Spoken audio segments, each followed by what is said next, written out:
Gemini television lens communications ప్రతి గురువారం మీకోసం అందిస్తున్న ఈ జర్నలిస్ట్ డైరీ కార్యక్రమంలో ఈ వారం చోటు చేసుకుంటున్న అంశాలు: సింగిల్ నంబర్ లాటరీ వ్యూహంలో గిలగిలా కొట్టుకుంటున్న సామాన్యుడు స్పాట్లైట్.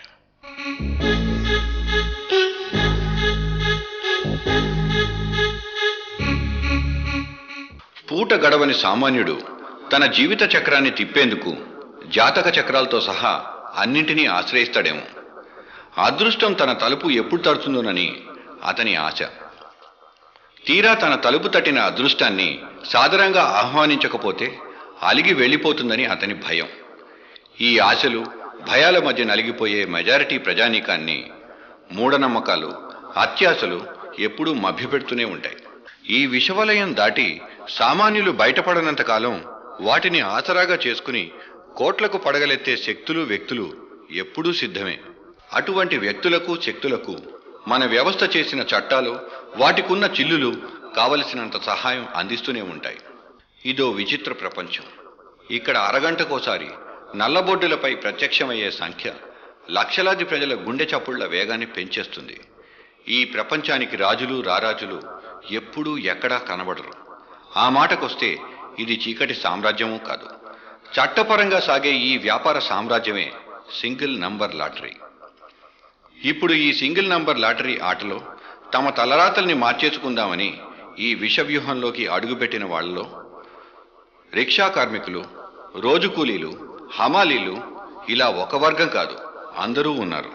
వీళ్లకు మధ్యతరగతి సైతం తోడై ఈ సింగిల్ నంబర్ సామ్రాజ్యానికి తమ రక్తాన్ని, స్వేద బిందువుల్ని అర్పించి మరింత పటిష్టం చేసింది. ఇలా అదృష్టాన్ని వెతుక్కునే దిశలో ఎంతో మంది అభాగ్యులు ఇప్పుడు లాటరీల వ్యూహంలో చిక్కుకుపోతున్నారు. ఈ లాటరీ సామ్రాజ్యంలోకి ఒక్కసారి తొంగి చూద్దాం.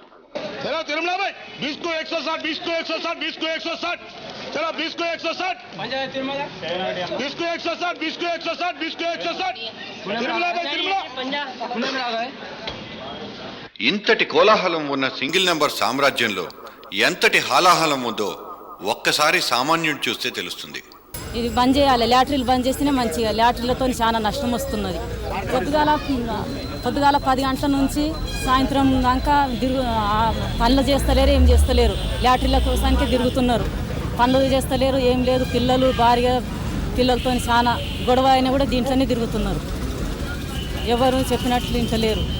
ఇంకా తాగేటప్పుడన్నా ఇంకా 50 ఎంతనో ఖర్చు పెట్టుకుని కూడా నయం ఉండి, ఇప్పుడైతే ఇక ఇంకెక్కువ ఖర్చులు అవుతున్నాయి. ఇంట్లో ఉన్న చెంబులు, గిన్నెలు అమ్ముకుంటా చేసుకుంటా తిరుగుతున్నారు. చెప్పినట్లు ఎవరు ఇంటలేరు మగోళ్ళు. ఇక్కడ ఆటోలు పెడుతురు, వచ్చి లాటరీ ఆడుతురు. ఇంట్లోకి ఒక పైస లేదు, ఏం లేదు. ఇళ్ళనే పెట్టేస్తారు మొత్తం పైసలు. ఇంకోటి ఏంటంటే లేడీస్, ముఖ్యంగా లేడీస్ ప్రాబ్లం ఉన్నది. ఇప్పుడు మద్య నిషేధం అని బంద్ చేయమంటారు. ఇప్పుడు వైన్స్ బంద్ ఉన్నాయి, లాటరీలు బంద్ చేయడానికి ముందుకు వస్తలేరు మహిళలు. ఇంట్లో కూర్చొని ఉన్నారు.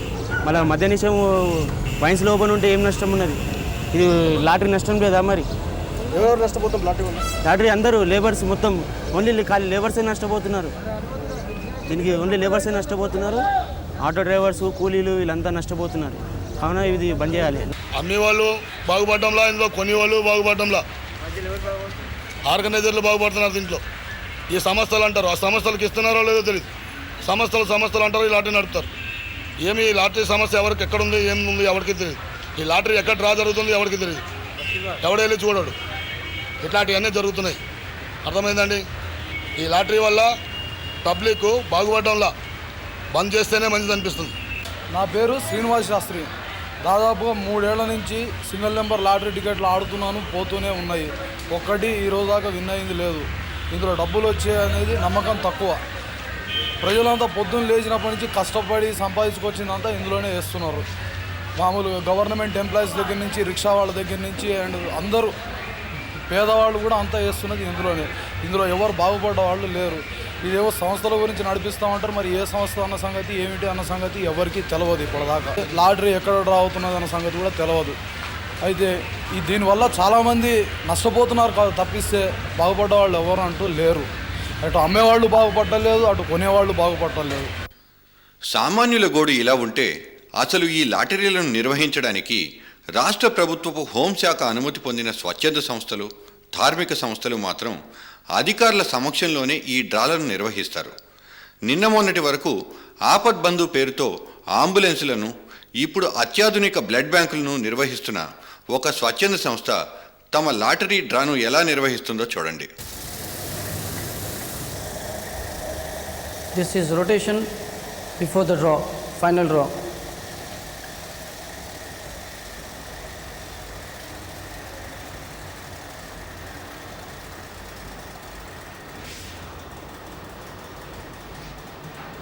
This particular draw timings are, the particular draw timings are 4 o'clock.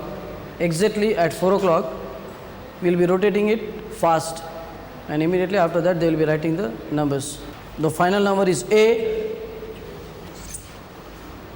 0 3 5 2 1. Second prize 3 5 2 1. Third prize 5 2 1. Last prize is 1. Write in words, please. The draw is conducted in front of the society's executive member, and there will be 2 judges called every day from the government officials or from the bank employees or some gazetted officers, and that will be duly signed by the results will be declared in presence of them, and it will be signed by both of them as well as authorized signatory from the society also. It's a full-fledged, full-proof draw system.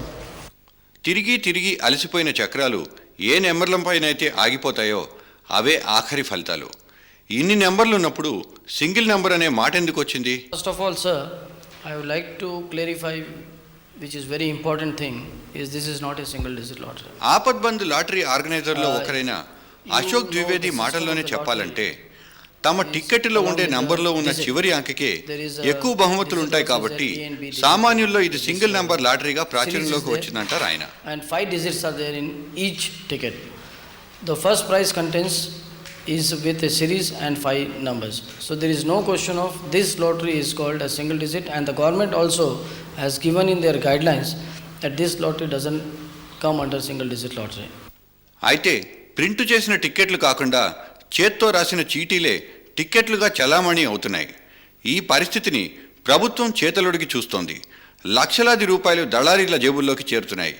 దీని గురించి society treasurer Jilani నాకేమీ సంబంధం లేదంటారు. उसका police का काम है, वो लोग डिटेक्ट करना. अगर जाली टिकट छपा रहे तो वो लोग, हम तो बिल्कुल नहीं. और उससे हमारा नुकसान है. उससे बाहर अगर कोई चाप के कर रहे तो हमारा नुकसान है उससे. ये हम लोग जितना 1,40,000 हम लोग छपाते हैं, उसके बावजूद भी अगर कोई जब कभी हम मालूम हुआ पुलिस को रिपोर्ट करते, और ये उन लोगों का काम है. इससे हमारे को नुकसान है ना सर. ये हमारे को नहीं आता ना, हमारे को आता ना, हमारे एजेंट को पैसा आता, और उन्हें सफ़र होता है उसको. उन्हें तो रॉयल्टी हमारे को बराबर देगा, जितने है उतना देगा. और जो बीच वाले जो बीच में खा जा रहे पैसे उनको इस बात से.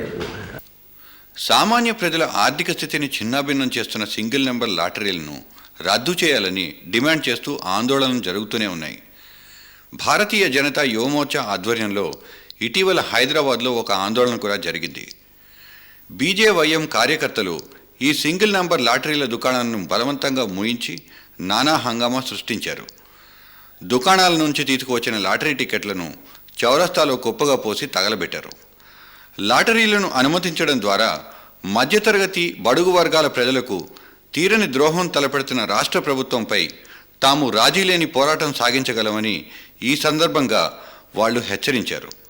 అయితే ఈ కార్యకర్తలను అరెస్టు చేసిన 2 నిమిషాల్లోనే లాటరీ దుకాణాలు తిరిగి యథావిధిగా తెరిచేశారు.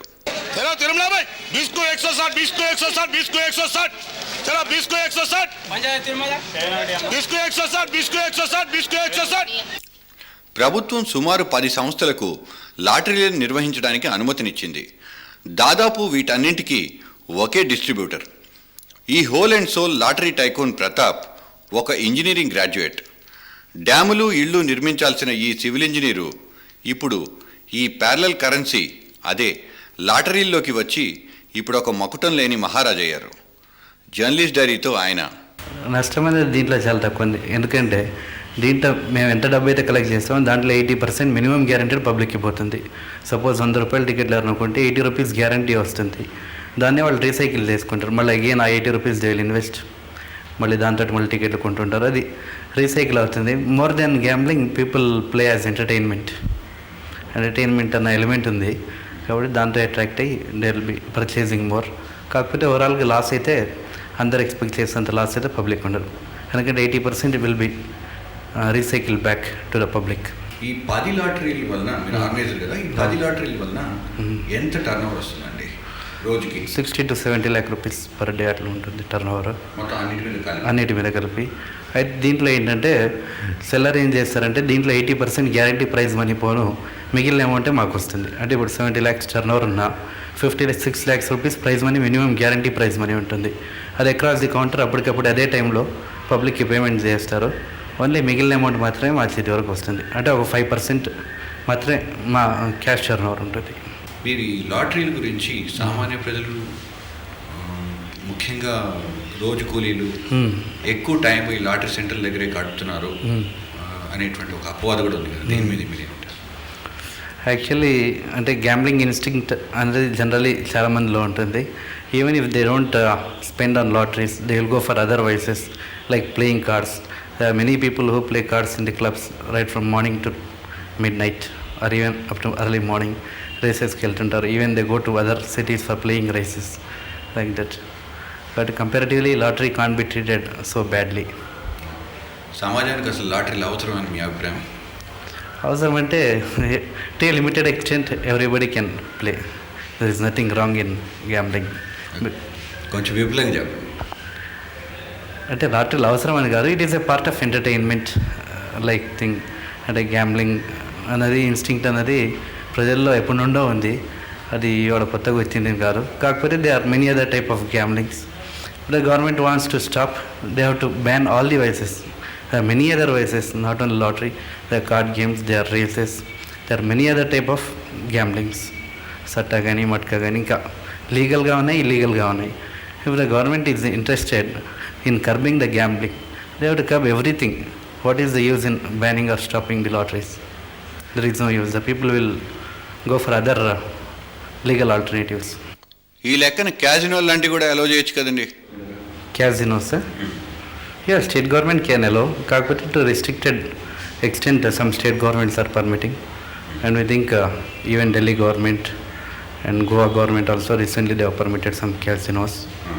అంటే క్యాజినోస్ అంటే జనరలీ రైట్ ఫ్రమ్ బిగినింగ్ ఒక ఒపీనియన్ ఏంటంటే it is targeted higher income groups అన్నట్టు. అంటే సామాన్య ప్రజలకేమో లాటరీలు, హయ్యర్ ఇన్కమ్ గ్రూప్స్కి ఏమో క్యాసినోలు. అంటే ఈ సమాజం limited extent it is compulsion. ఎందుకంటే because you can't kill the gambler instinct in the people. They will go for other things. They are many people who bet whether today it will rain or not అన్న దాని మీద, and everything on every incident it will happen, it will not happen, or not it మీద whether it will happen or whether it will not happen అన్న దాని మీద crores of rupees gambling goes on even in city. Compared to that lottery turnover is very meager. ఇప్పుడు cricket match దేని మీద కానీ ఆ gambling instinct అనేది you can't totally kill. So it is better to allow to A recent to a limited extent. Government మాకు 1 rupee నుండి 10 rupees వరకు permission ఇచ్చింది టికెట్ ప్రైస్ పెట్టడానికి. అయితే మేము ఏంటంటే లోయర్ ఇన్కమ్ గ్రూప్స్ ఎఫెక్ట్ కావద్దని చెప్పి మేము 10 రూపీస్ మ్యాక్సిమం లిమిట్ మేము అవైల్ చేసుకొని 10 రూపీ టికెట్లు మాత్రమే మేము అమ్ముతున్నాం. గవర్నమెంట్ పర్మిట్ చేస్తే 10 రూపీస్ కంటే ఎక్కువ డినామినేషన్ పెట్టి ఓన్లీ హయ్యర్ ఇన్కమ్ గ్రూప్స్కి, మిడిల్ ఇన్కమ్ క్లాస్కి టార్గెట్ చేసి మార్కెట్ చేయాలని అనుకున్నాం. అంటే ఈ లిక్కర్ ట్రేడ్ బంద్ అయిన తర్వాత చాలామంది అట్లాంటి వాళ్ళు ఎంటర్ అయ్యారు. వాళ్ళు షాపులు పెట్టుకొని వీ కాంట్ స్టాప్ దెమ్. కాబట్టి we are helpless in that matter. అంటే they are also buying tickets from us, they are reselling to the public.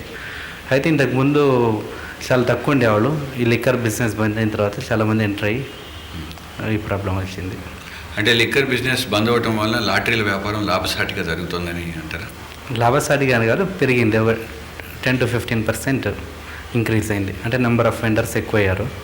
అంటే ఇంతకుముందు లిక్కర్ బిజినెస్ ఉన్నోళ్ళు చాలామంది వైన్ షాప్స్ ఇట్లాంటివి ఉన్నోళ్ళు లాటరీ షాప్స్ ఓపెన్ చేసి నడిపిస్తున్నారు. ఇక ఇది చూడండి, అయ్యా ముఖ్యమంత్రి గారు సింగిల్ నెంబర్ లాటరీకి బానిసనై అప్పుల పాలయ్యాను. వాటిని తీర్చే మార్గం కానరాక ఆత్మహత్య చేసుకుంటున్నాను. నాలాగే మరికొంతమంది ఈ సింగిల్ నెంబర్ లాటరీకి బానిసలై తమ ప్రాణాలు తీసుకోకముందే వాటిని వెంటనే నిషేధించండి. ఇది రామంతపూర్ నివాసి వెంకటరమణ తాను ఆత్మహత్య చేసుకోవడానికి ముందు ప్రజలే నా దేవుళ్ళని చెప్పుకునే రాష్ట్ర ముఖ్యమంత్రి చంద్రబాబు నాయుడును ఉద్దేశించి రాసిన లేఖ సారాంశం. ఈ ఆత్మహత్యలకు సమాధానం చెప్పదు ప్రభుత్వం. ఈ లాటరీ ఆటలకు ముగింపు పలకరు ప్రజలు. కానీ ఇళ్ళు గుల్ల చేస్తున్న లాటరీల మాట ఎత్తితేనే సామాన్యుల గుండెల్లో అసంతృప్తి, మాటల్లో ఆవేదన. दिन तमाम धंधा करते बच्चे वो बातू जाते खेलते गई चिट गए जब सुबह बर्बाद हो रहे फटाफटी धंधा पूरा बेकार कर ले रहे पूरा सुबह जा रहे शाम तक वहीं रहे पूरा बर्बाद हो रहे खराजारी लगा रहे उसके अंदर खेल रहे 1200 रुपये मिट्टी ला रहे खेल रहे 1200 रुपये मिट्टी ला रहे खेल रहे पोटे वो क्या काम होते अलग मालूम बेटा हमें क्या मालूम अंदर नौकरी में तो नौकरी जाते सिपिया लाते वहीं बैठ खाते वहीं बैठते नहीं क्या करते बेटा को चीरो सबके बेटे तो ये सबके बेटे इसे जा रहे खेल रहे अच्छा बाहर वाला भी बाहर कर रहा है उन जा रहा खेला जो बच्चे भुक्के मार रहे उसके అంత అడ్డ మీద పని చేసిన వాళ్ళు వాళ్ళు వచ్చిన వాళ్ళు లాటరీలో ఉన్న పైసలు పోగొట్టుకుంటారు. ఓ 50 రూపాయలు కూలి తెచ్చి ఇన్నే పెడుతున్నారు. తాగునుంటే ఏం సార్ 100 రూపాయలలో ఫుల్ అయ్యి అంటారు. 1000 పెడుతున్నారు. ఒక్కోళ్ళు 15,000 5,000 డైలీ 5,000 పెడుతున్నారు. बिजनेस तो ऐसा कोई बात तो नहीं है. कस्टमर्स भी खेल रहे हैं, शॉपकीपर्स भी लॉस आता है. अभी खाली ऑपोजिशन पार्टीज हैं, कुछ तो एक प्रोपोगंडा करना है वो करते रहेंगे, ऐसा कोई बात नहीं है इसके लिए. कस्टमर्स को भी बेनिफिट है. 10 रुपीज़ के पीछे 80 रुपीज़ भी मिल रहे हैं. नई वाली बात नहीं है इसमें. 6 ఇయర్స్కి మేము కూర్చుంటున్నాం హోటల్లో. ఈ లాటరీ సెంటర్ వేసినాక మా పేరు బదలామైపోతుంది. ఇంకా అంతా ఎడ్యుకేటెడ్ యూత్ ఈ ఆటో డ్రైవర్స్ కూడా ఎవరు పోతలేరు. అందరు ఇక్కడ లాటరీ ఆడి బర్బాద్ అయిపోతున్నారు. ఆంధ్రప్రదేశ్లో చాలా ఘోరంగా నడుస్తుంది. పబ్లిక్ అంతా నష్టపోతూ ఉన్నారు. దీని మార్గం ఏదైనా ఒకటి చేయాలా, ఏం చేయాలి దీని మార్గం ఒక గమనించి మీరంతా దీని ఒక పట్టు మీద వచ్చి లాటరీ బంద్ చేస్తే మాత్రం మనకు యువతకు బీద కార్మికులకు చాలా లాభపడతారు. ఇప్పుడు మామూలు నిన్న రీసెంట్గా చూడండి, ఒకరు హ్యాంగింగ్ చేసుకున్నాడు. 40,000 48,000 ఆడి మొత్తం ఇట్లా చనిపోతున్నారు. పెళ్లికని డబ్బు తెస్తున్నారు, తెచ్చి లాటరీ సెంటర్లో ఆడుతున్నారు. అట్లా చాలా మంది అవుతున్నారు. ఇప్పుడు ఒక మామూలు ఒక కార్మికుడు కూలి పని చేసుకున్నాడు అని చూడండి, 50 రూపాయలు తెస్తాడు. మార్నింగ్ 10 o'clock నుంచి తీసుకొని ఈవినింగ్ 6 o'clock వరకు ఒక 8 hours జాబ్ అయిపోయింది. ఆటో డ్రైవర్స్ వచ్చి ఆడుతున్నారు, వీళ్ళు వచ్చి ఇంకా ఫ్యామిలీస్ ఇట్లా హోటళ్ళలో వచ్చి టీ తాగడం అంటే కూడా వాళ్ళని చాలా ఇది అనిపిస్తుంది. వాళ్ళు టీలు నడిపిస్తలేరు. కనీసం ఇలాంటి హోటల్ మేనేజ్మెంట్స్ కన్నా చెప్పాలా, ఇలాంటి హోటళ్ళలో తీయదు. ఇక్కడ ఎట్లుందంటే ఇప్పుడు ఒక 100 రూపాయలు ఆమ్దాని వీళ్ళకి వచ్చింది అనుకో, ఈరోజు తెల్లారి 500 రూపాయలు పెట్టేస్తారు. ఎట్లా పెట్టేస్తారంటే అదొక ఆశ, ఆశతో పని చేస్తారన్నా వాళ్ళు 10 రూపాయలు అది ఒక బరకత్ ఉంటుందని ఇది లేదు. మొత్తం బర్బాద్ అయి ఉన్నారు వీళ్ళు. और ఇంకొకటి ఇక్కడ ఈ లాటరీ సెంటర్లో ఎవరు కూడా మా ఇక్కడ లోకల్ వాళ్ళు కానే కారు. అంత బయట వాళ్ళు రౌడీజం గుండాయిజం చేసి వీళ్ళు ఇక్కడ పెట్టేది కానీ వేస్ట్, ఇంకా వేరేది ఏం లేదు ఇక్కడ. और ఇంకొకటి 10 టికెట్లు కొనుక్కుంటే ఒక చాయ్ సిగరెట్లు ఇస్తారు ఫ్రీ. అది ఎక్కడికి అవుతుంది ఇక వాళ్ళు ఇక్కడ పోనే పోడు పబ్లిక్. సాయంత్రం ఇంటికి పోతే ఏముంటుంది ఇక గొడవలు తప్ప ఇంకేముండవు. ఇంట్లో ఉన్నోళ్ళతో గొడవలు తప్ప ఇంకా వేరేది ఏం లేదు, పైసలం లేవు. ఆ విధంగా వచ్చేసింది. లేదంటే మన కాలేజ్ పిల్లలు మేము చూడలేదు ఇప్పటి వరకు మంచి పిల్లలు కూడా ఖరాబ్ అయిపోతారు. స్కూల్ పిల్లలు, కాలేజ్ పిల్లలు, లాటరీ సెంటర్ ఉన్న వాళ్ళు కూడా మేము చూడలే. వీళ్ళు ఇట్లా ఆడతారని మేము ఇప్పుడు అనుకోం కూడా, వాళ్ళు అట్లా ఆడుతున్నారు. తన అదృష్టాన్ని పరీక్షించుకోవాలనుకోవటం సామాన్యుడి బలహీనత. సరిగ్గా ఈ బలహీనతనే ఎన్కాష్ చేసుకుని అతని బ్రతుకు మీద దెబ్బ కొట్టడం ఈ సంక్షేమ రాజ్యంలో మన ప్రభుత్వాలు చేస్తున్న ఘనకార్యమేమో. డబ్బు కోసం షార్ట్ కట్ దారుల్ని వెతుక్కునే సగటు మనిషిని ఈ లాటరీలన్నీ నేరుగా ప్రత్యక్ష నరకానికే తీసుకెళ్తాయనే ఈ నిఖార్సైన నిజం వాళ్లకు చెప్పేదెవరు?